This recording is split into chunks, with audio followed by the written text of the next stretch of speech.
Hello and welcome to the Your Parenting Mojo podcast. And today we are here with a special guest from the other side of the world. Jody, welcome. It's really good to be here with you. Thank you. Thanks for having me.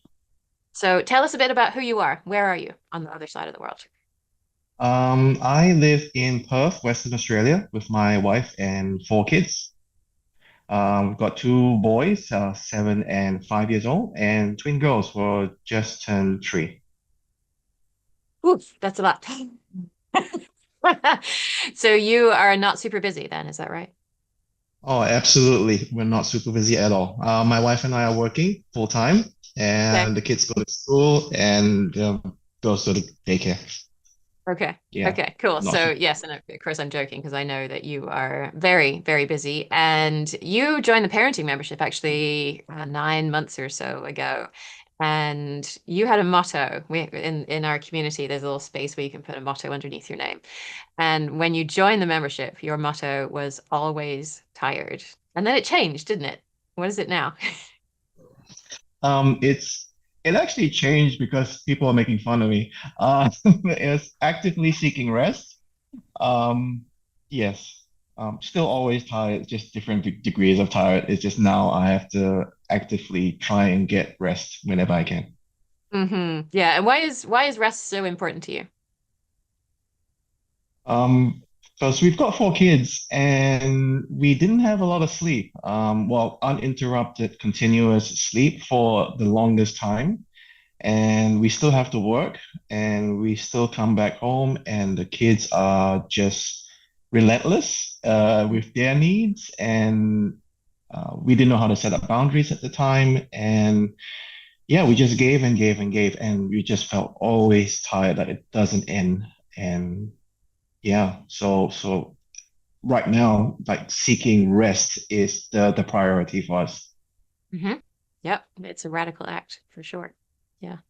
And so I'm curious about how the ways that you were parented as, when you were a child intersect with the ways that you interact with your children now. Can you tell us a little bit about what childhood was like for you?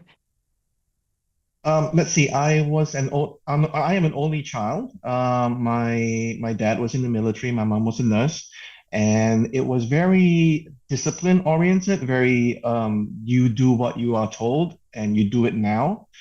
And there was a lot of focus on academic excellence. So you study like don't play, don't mess around, follow the rules.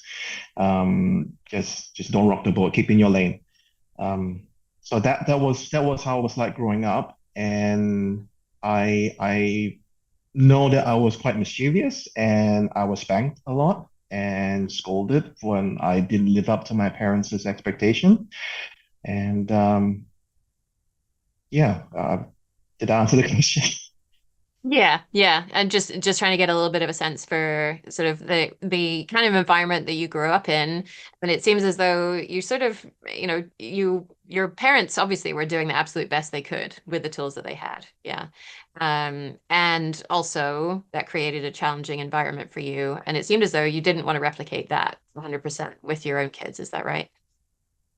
Oh yes, definitely. Yes, can I just go back and say that yeah, my I recognize that my parents were doing the very best that they could at the time, and even though it was hard for me growing up, um, I recognize that they gave a lot of themselves. They had a lot of they sacrificed a lot of themselves, a lot of their time, a lot of their resources for me to get to where I am today, and I really appreciate that. Um, However, that being said, there was also a lot of trauma involved, and I saw myself acting in the way my parents did when I was growing up. For example, when my oldest was about 5, I started to yell a lot more, shout, hit. Um, well, I try not to hit as much as my parents did, so I put them in timeout more than hit. But still, that is a traumatic thing for a 5-year-old to be left alone when they're already dysregulated. And I know that now. So I saw that in myself and I didn't want to keep doing that. And listening to your podcast for about just over 5 years now, I saw that there was this mismatch between what I wanted to be and how I was actually parenting at the time. Mm. Yeah. And so you joined the parenting membership, and I guess I'm curious as to that process, right? Because we have Taming Your Triggers, we have the parenting membership, and the difference between the two is kind of in the parenting membership, it's mostly about supporting your children, right? Supporting their development and understanding where their big feelings are coming from. And in Taming Your Triggers, it's sort of similar tools, but we're turning it around and we're looking at ourselves and where these big feelings are coming from in us and the hurts that are often underneath those. And so you went into the parenting membership, right? Because you wanted your children's behavior to be different. Is that fair? Yes, that was the intention. I came into the parenting membership. I'm going like, yes, Jen will tell me what to do to get my kids to do what I want them to do. We'll do it in a respectful way. There'll be no yelling involved, and then I'll be perfectly fine. Everything will be nice and smooth. Um, Oh gosh, now I'm disappointed. You listened to the podcast for 5 years and you thought that's what I was going to tell you to do. yeah. I'm So doing that something that wrong was here. Okay, and so that what that happened? that was my takeaway anyway. That was my wishful thinking, and yeah, needing my need for ease was not being met. It So was I just not. wanted it to be easy. So it's like this. Let's let's join the membership, and we just do what Jen tells us to do. Everything will be a lot easier. Um, Okay, and so what happened?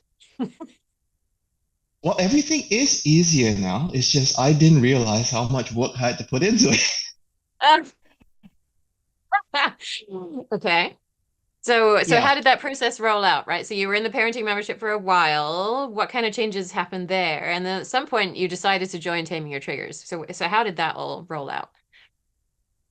Okay. So the tools I learned from the parenting membership were great, and I saw that working in times when there was no um, dysregulation in the children, dysregulation in ourselves, and that seemed fine. And even had tools to help the children regulate themselves, to help them to cope, hold space for their big feelings, and and then find a way forward. Only problem was when we are triggered, when we are dysregulated, all those tools are just lost. Like we can't access them in our brains at the time, and we just go back to autopilot parenting. When how our parents used to parent us. So it's more yelling and shaming. Like, why would you do that? Like, you know. Um, and then on some occasions there would be hitting or smacking, which I'm not proud of at the end of the day. And but at the time, I just really could not control myself. It's scary that you want to change, and then you just go through the motions, and then you stop and you go, oh, really sorry, I shouldn't have done that, and then we try and repair afterwards. Yeah. Mhm.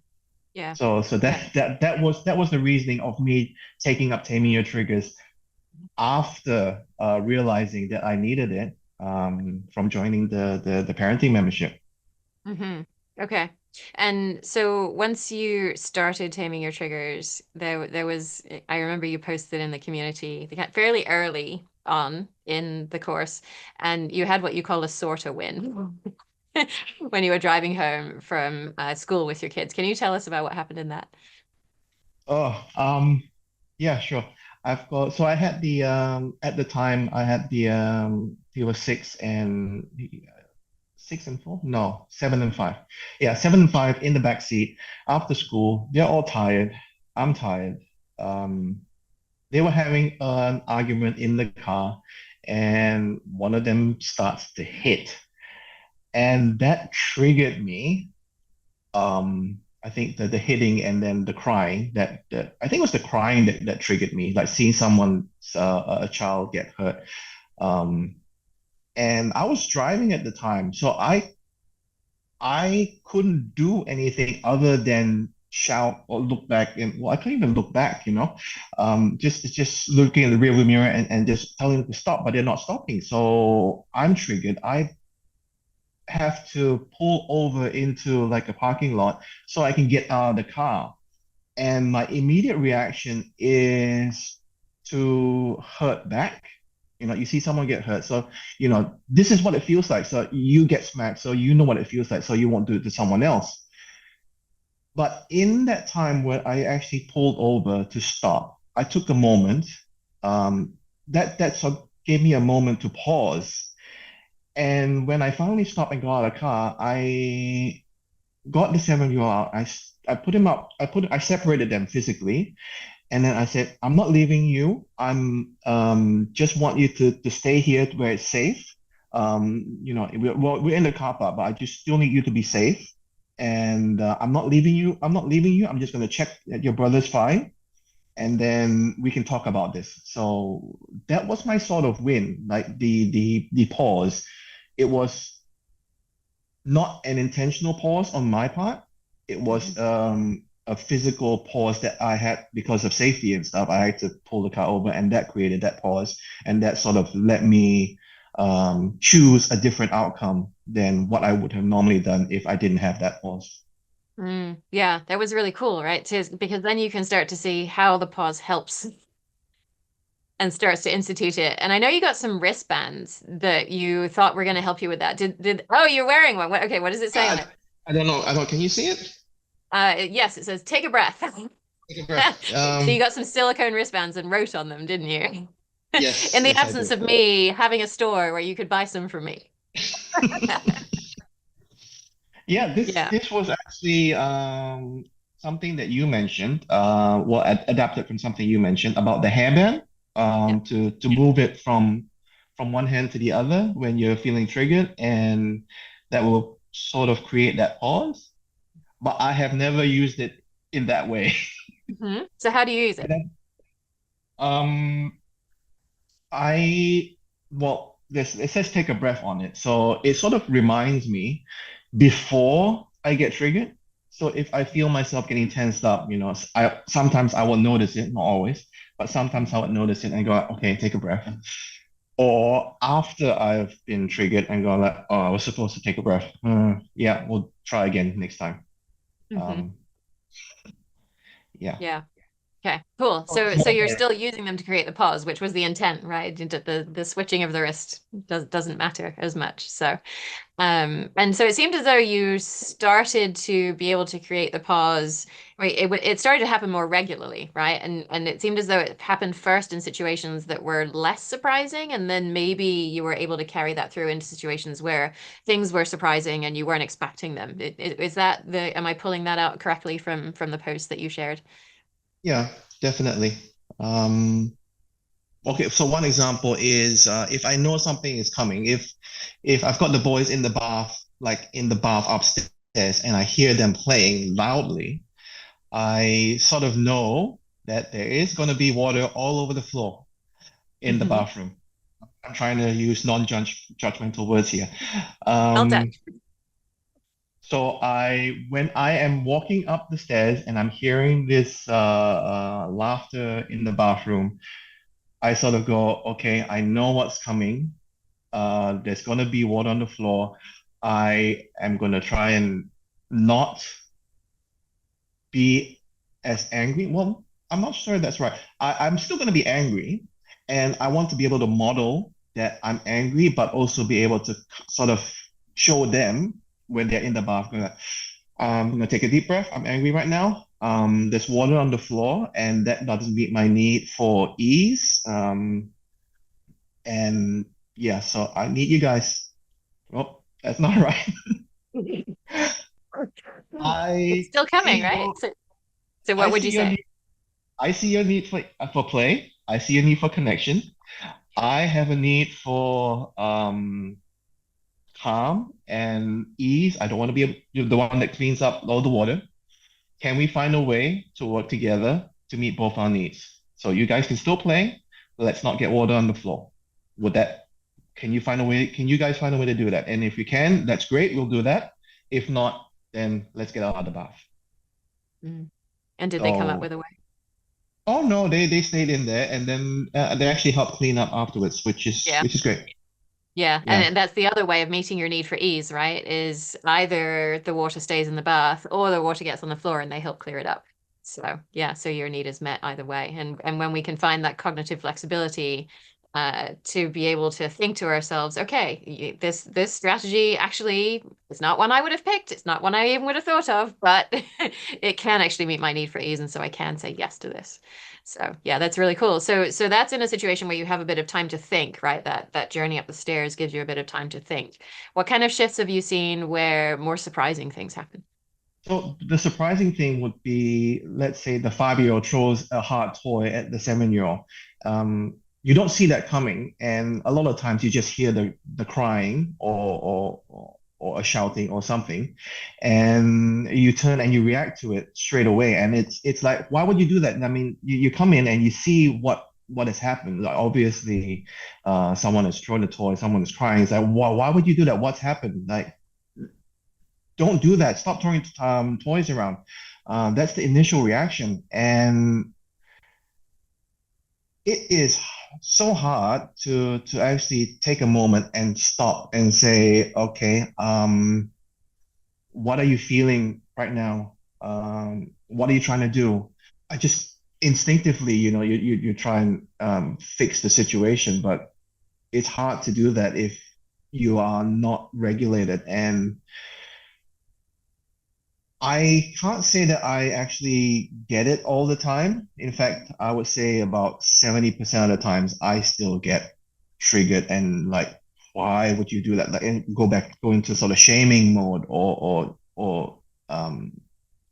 you hurt someone else, so I'm gonna hurt you mode. But I think like the 30% of the time I'm able to go like, I'm able to model as well. So it's like deep breath, like let's stop, take a moment, pause, and then let's go into feelings, let's go into needs, let's find a way to meet everyone's needs here. Yeah, and it's hard because there's so many people involved. Not just Ah, yeah, it's not just lots of mine and opportunities to yours. practice. I know. And so, for parents who are listening to this, I'm wondering, they're probably going to be thinking, you talk about needs with your kids like this. You identify your need for ease, you identify their needs for connection and for play. Do you actually use that language with them? I maybe not say do connection, but I said, do you want to play with your brother? Is that what you want? Do you want to play with me? Or uh, do you feel tired right now? Do you feel like you need to have a nap or sit down? Or do you feel like you need to move around? I don't use specifically those words from the needs list. Maybe I find something and adapt it slightly to so they have a better understanding of what I'm trying to say. Because the need list can be a bit, um, you know, too much for them sometimes. Yeah. Um, Yeah. So what yeah. I'm hearing you saying is you're kind of translating from the needs list to them, and you're also hearing what they're saying, and you're translating this back to their need. Because when you understand their need, then all of the potential options to meet that need become apparent, right? Yes, and translating doesn't meet my need for ease. But later on, when they get older, I'm hoping they're able to do it themselves. Like the 7-year-old can do it for himself. So that's good. So that's the idea, the starting blocks, the scaffolding, and it doesn't meet my need for ease right now. But later on, when it all clicks together, you know, that's when the you realize that it's all worthwhile, and you go like you take a breath and go like, yeah, next crisis. And also I think the crises won't be as crisisy, right? Because you'll actually be able to understand what each other's needs are in that crisis, which inherently I think makes the crisis easier. But I'm curious about this idea of, okay, is it harder now? Because absolutely, learning a new skill is not easy. I 100% get that. And yet also, I'm seeing some of the things that you posted. I'm thinking particularly of kind of the three-way problem solving win that you had, where it seemed as though, I mean, that kind of eased up a situation. That created some ease. It seemed to me from reading it. Can you tell us what happened and just maybe reflect on whether that created any ease for any of the people involved in that situation?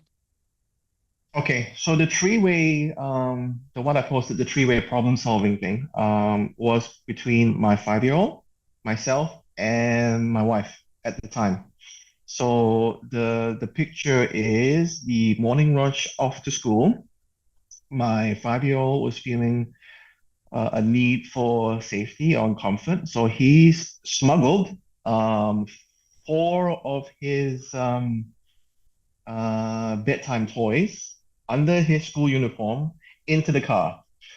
He managed to get out the door through the customs, and no one spotted him. And he's put them all over the car. And my wife sees this, and she is furious.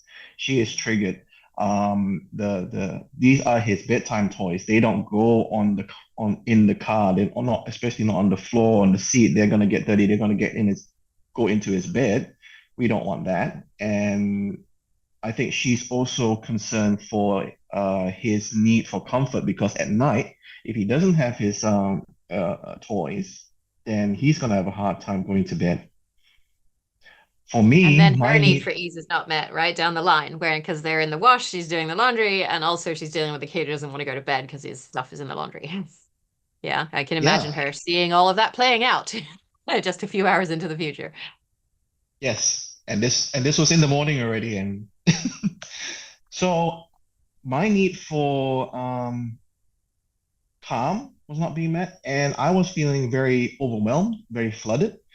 I think because of my past trauma with yelling and stuff, I feel scared when someone displays anger, even if it's not towards me. And I wanted to see if there was a way that meets everyone's needs here. So I turned to my wife and go like, looks like we're having a hard time. Do you want to take a breath? And immediately she turns around and she says, like, don't talk to me like a child. Like, ooh, I did not see that coming. Um, and I managed to carve out a response. So my response was, I see that you're feeling angry. I know you didn't have a good sleep last night. I am feeling scared from my past trauma with stuff, with anger. And my starting scripts are the only way that I can help get through the situation right now. Would that is this okay for you? And Getting goosebumps. that sort of turned it around. So she immediately recognized what was happening, and that I was not trying to be condescending. I was trying to be helpful, and that turned it around for her. So she was more willing to listen. And eventually, we managed to find a strategy that works for everyone, which is basically, all right, a 5-year-old gets one toy to take to school, whereas, well, I'll take the rest and we'll wash it now and hang it up to dry, ready for bedtime.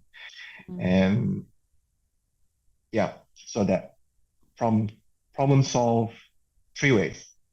Yeah, that was impressive. And so what was it like to go through that and to come out of it and being like, I did it? Yes, exactly as I did it. Woohoo! Um, Yeah. yeah, it was amazing and I was amazed that I was able to actually say those things in the heat of the moment. Because usually for me, I would just shut down. I would Yeah. just be quiet and go like, yeah, let's just do what you want to do, and yeah, we've got a 5-year-old crying in the back. That's fine. Just leave him. He'll be fine. Um, Yeah. yeah. Yeah. So And I so that remember, was yeah, that's it. That felt amazing, and yeah, and I think everyone came out of that situation feeling a little bit better than that it would have been.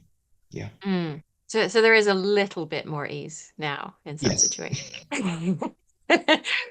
And I remember when you shared the story in the community, and it was just like everybody's heart, I think, cracked open when we heard you say, when we read you saying, I'm feeling scared right now, and I want to use my scripts because it's helpful to me at the moment. Is that okay with you?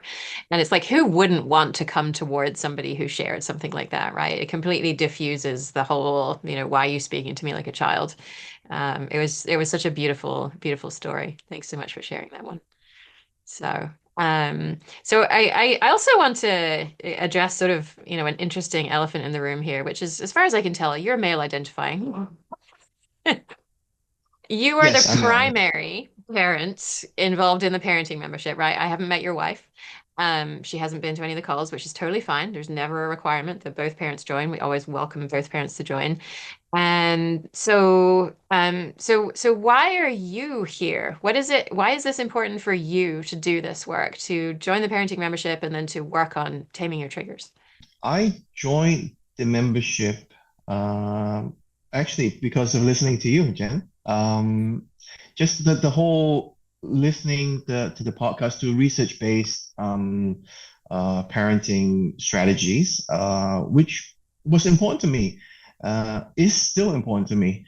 I want our kids to have the best outcomes I anyone would. And at the same time, I want something that's not, oh no, someone said this, someone said that. I needed something that was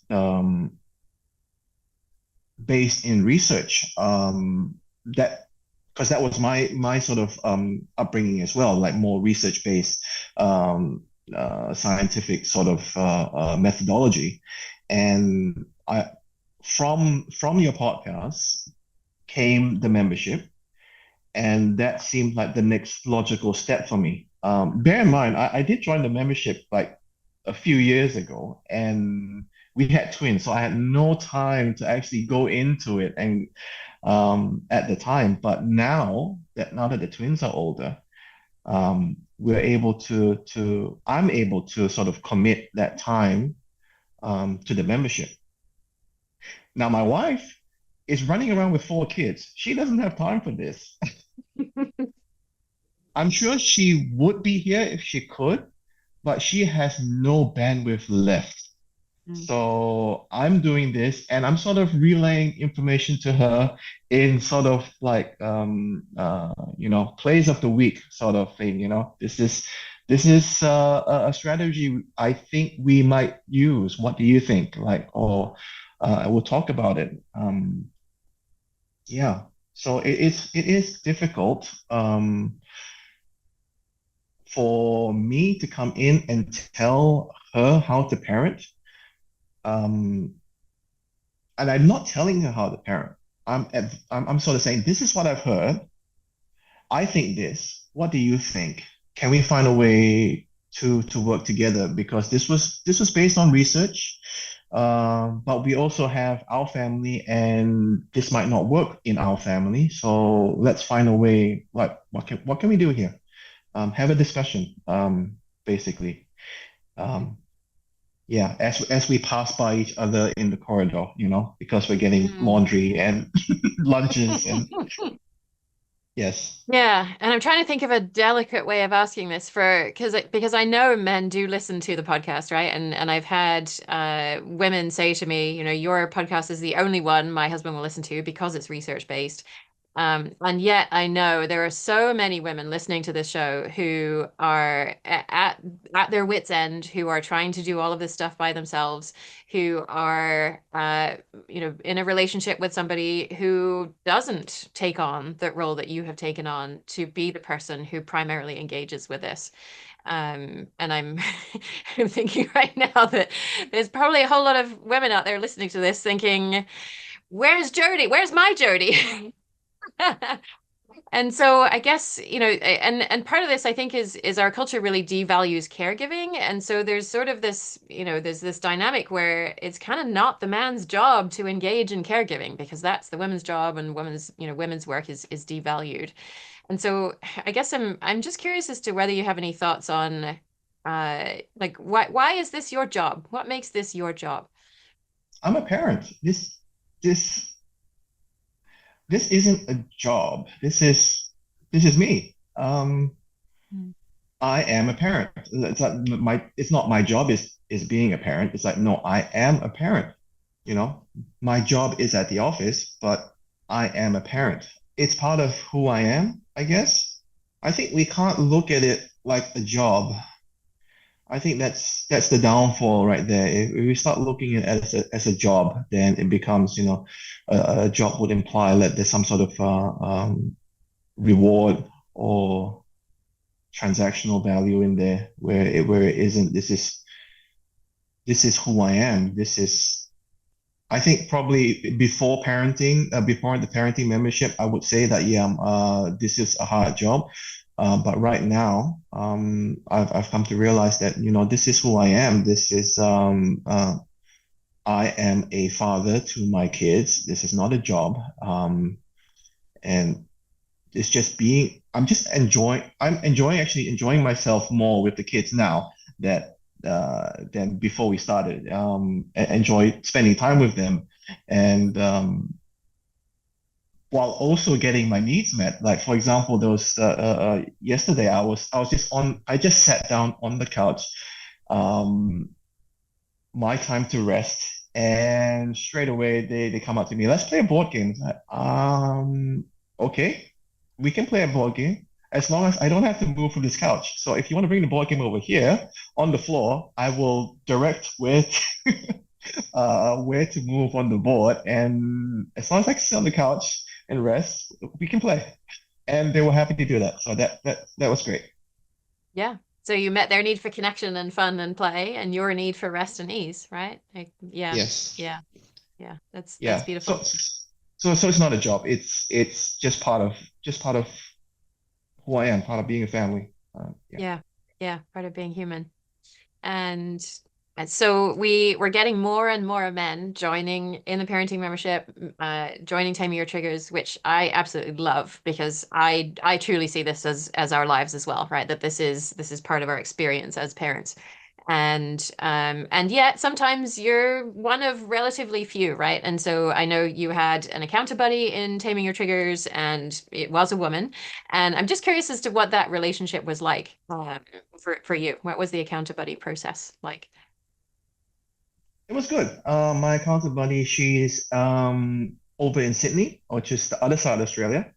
Um, So there are some connections there in terms of shared experiences of what school is like certain terms and stuff. So it was a bit weird at the start because we're meeting a completely different person, effectively a stranger with a shared connection of the workshop, and um, so being able to talk to someone else about your triggers, someone to hold space for you, and for you to hold space for them, for you to share stuff and not be judged, which might be different from talking to your spouse or friends.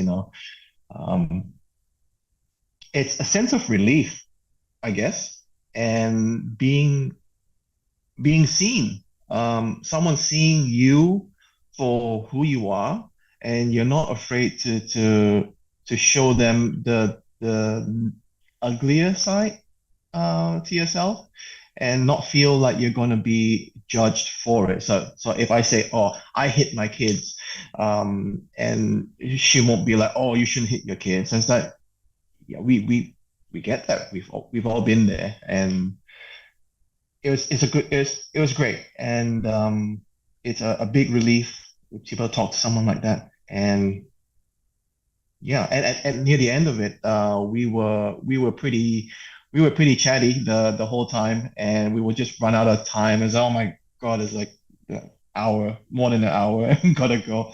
Zoom kicked us off. Yeah, so it was good. Mm. definitely. Yeah.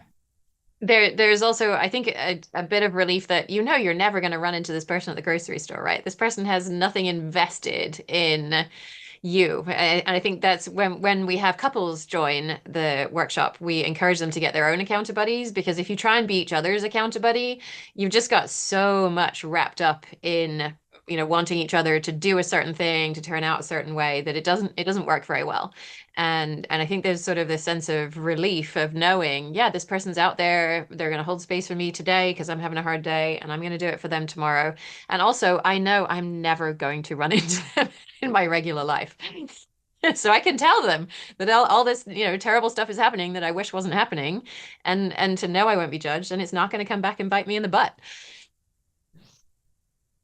No, definitely. I think I will have no problems if I ran into her in the supermarket or if she was visiting Perth for a week or if I was over in Sydney. I'll have no problems meeting them face to face. We'll be like just good friends you haven't seen for a while.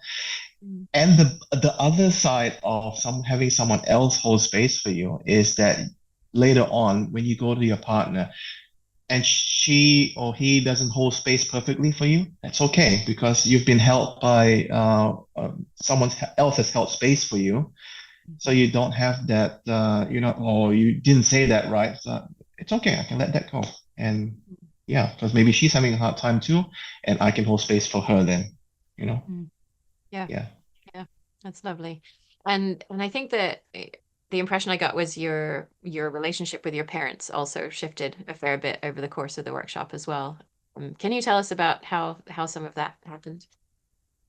Okay. So when I joined Taming Your Triggers, I heard like past stories that you've told before about one participant that had some trauma with her mother and she wanted to forgive her. And it wasn't until the 10-year triggers that she had this non-cognitive shift that allowed her to become forgiveness to forgive her mother. I really wanted that. Mm, Um, I didn't get it. mm, I got that. I really wanted that non-cognitive shift and to become the forgiveness. And that's what I was hoping for. I knew I couldn't force it. And I didn't quite get it. And it was only until near the end of the workshop where I managed to get that shift quite by accident. And it wasn't that forgiveness that um, that gave that caused that shift. It was accepting my parents for who they were. So not necessarily forgiving them, because I really tried to forgive them and I couldn't. And just accepting them for who they were and just mourning the loss of the parents that of my expectations, that really shifted for me. And yeah, I think it was true one of the calls with another participant that sort of gave me that insight, I would say. And mm. yeah, Okay, so I'm going to push back a little bit and on the idea of, well, it was an accident. It happened by chance, right? Because it didn't. It happened because you put yourself in a place where you were really thinking about this. You were really working on it. You were trying to understand what your relationship with them could be like moving forward. You were hoping for this outcome. And in a way, if we were to bring in Buddhist ideas, we could imagine you kind of grasping at this idea of forgiveness, right? That it has to be forgiveness, or I don't know what I'm going to do. And then this conversation with this other person just kind of cracked open another possibility for you that you hadn't seen before, right? It was like forgiveness or nothing, and then all of a sudden it was like, oh, forgiveness or nothing, or acceptance. And that seemed to really kind of open up a possibility that you were actually able to move towards. yeah, that definitely was what happened. And bear in mind, I've been listening to your podcast for a while, so everything was there. I think the only thing that was different is that now I'm actually actively doing doing work on myself. Actually, actively thinking about it, actively discussing it with other people, writing it down, having a journal which was different from just listening to the podcast, right? Hmm. So I was listening to podcasts and nothing's really changed. We try to do stuff, but nothing's really changed internally. And in the membership, in the workshop, we're doing more and more, writing things down, being more conscious, thinking about things.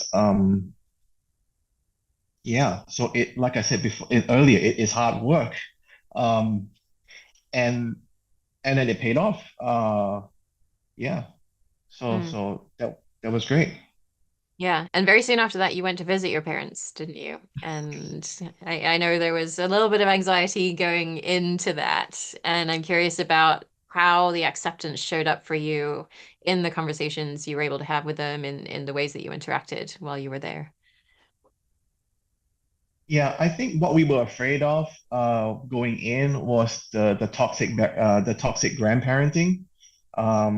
The basically, the whole boys don't cry, for the girls like, oh, you look so pretty, things like that, or finish your food, or you can't leave the table. Those sort of parenting styles, which we grew up with, and we're choosing not to do that anymore. And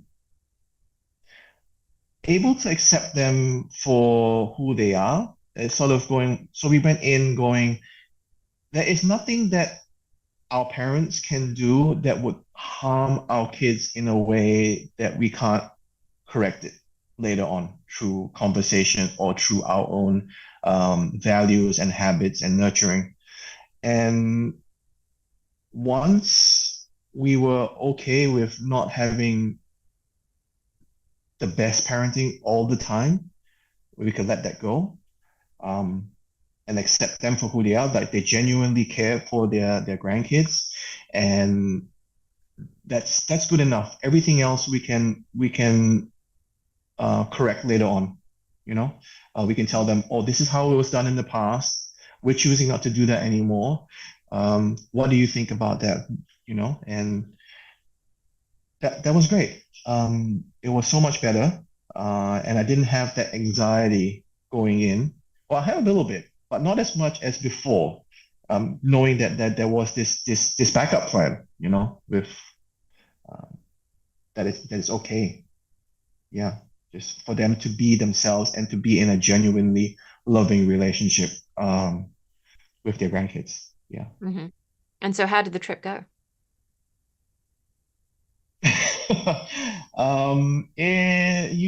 I sort of missed part of the trip. I There was an issue with my passport documentations, and I missed one of the flights. The rest of the family went. Like my wife had to drag four kids. I know drag's not the right word, but she survived before she survived with four kids on the plane to another country, hauling all our luggage. I only had my backpack with me, so hauling all our luggage to another country where I got my passport sorted out. And that was really intense for me. And I think at the time, while it was happening, I was reaching out to the community. I'm going like, this is happening. I know it's not parenting related, but oh my God, I'm trying to use all the tools that I learned from the Taming Your Triggers. I'm taking a breath. I'm breathing. I'm trying not to let it get to me. I'm labeling my feelings, feeling overwhelmed, feeling scared, feeling guilty, and all those things. And at the end of the day, my wife was really understanding and she was really supportive, and she said, it's okay, do what you need to do. I've got this. If you want, take this chance to rest. Take this chance to rest. Don't stress about it. I've got it. When you're done, we'll see you in Malaysia, which was where we were going at the time. So yeah, it was hard, and I'm so grateful for the community that when I reached out, people responded almost immediately. And I saw that and I felt that, I felt supported. Mm. I mean, Yeah, I think that's a really cool feature of the community, both in the parenting membership and in Taming Your Triggers. We have this need help now space, and everybody has the notifications turned on for that. So when somebody posts in that, everybody gets some sort of email or app notification. And so, very often all the person wants is to be heard, right? To be seen, to say, I see that you're struggling. Is there anything that we can do to help? Sometimes someone's willing to get on a call with you if that's what, obviously that wasn't what you needed in that moment. But just to be seen in the struggle and maybe to offer a thought, right? A suggestion, something you can try. And I also remember you saying, I think it might have been afterwards you mentioned that was it one of your older two had done something in the airport, like pushed a suitcase or something that was about to topple over, and that would have been, before that would have been an explosion moment for you, right? In the middle of the whole passport debacle. And it wasn't. Is that right? yeah, that's right. So I was actually trying to get through the ticketing people. So with all our passports and stuff, while on the call with immigration to try and work. So it's not yeah, immigration or yes, immigration to try and work out my passport issues. All this was happening, and I just put my phone down for a moment because I was just flipping through documents, and I put it on top of the suitcase that was standing up upright, and my 7-year-old just at the time was just leaning on it, and it knocked it over. My phone went beyond like the rope barriers, and my instant reaction was just to raise my hand and go on like, and I stopped and I looked at him. I just looked at that worried look or in his eyes and it's like, okay, take a breath. I'm yeah, I think at the time I couldn't model it. I couldn't model just being, calming down. I said, ah, help me get my phone. And that was it. So yeah. But it That's a was pretty just that big. whole raise. It was just the whole raise and just look, stop and just look.